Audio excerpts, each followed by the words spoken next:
Toronto police are out with some disturbing numbers today. There's been a dramatic rise in the number of hate-related calls in the city since the Israel-Hamas war began.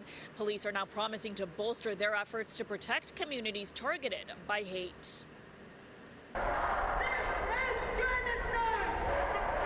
Tensions are escalating on the streets of Toronto beyond just protests, and police now have the numbers to prove it. The daily average of hate-related calls for service have increased by 132% in the 12 days since the start of the war in the Middle East. Toronto Police Chief Myron Demkiw sharing the startling numbers at a police board meeting Thursday. We have been clear, and we remain resolute. The Toronto Police Service will not tolerate acts of violence, intimidation, or hate toward anyone or any community. Since October 7th, there have been 14 reported hate crimes. 12 have been anti-Semitic, while 2 have been Islamophobic. They include incidents of mischief, uttering death threats, and criminal harassment. The Police Services Board now considering Toronto City Council's motion to create community safety zones around places of worship and cultural centres, including schools and daycares. It's something Chief Demkiw says is already happening, with high-visibility patrols across all divisions and 2 command posts still active in the heart of the city's Jewish community.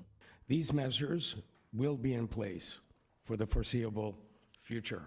Jewish and Muslim communities both on edge and believe the number of incidents is much higher than what has been reported to police. An increase of 1,000% in terms of the incidents of Islamophobia that have been reported to us. The National Council of Canadian Muslims is still tabulating exact numbers, but say hijab-wearing Muslim women are bearing the brunt of the hate. The environment is untenable right now. A sentiment echoed by the Jewish community. We've been experiencing definitely more than the usual amount of reports of hate crimes.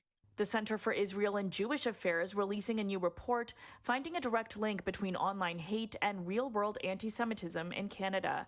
The study analyzed more than 100 million social media posts following the May 2021 Israel-Gaza conflict that manifested in offline hate incidents. The Jewish community in Canada is very scared. They see the rallies in the streets. They see the calls for intifada, for violence against Jews. Having that visible police presence is really important.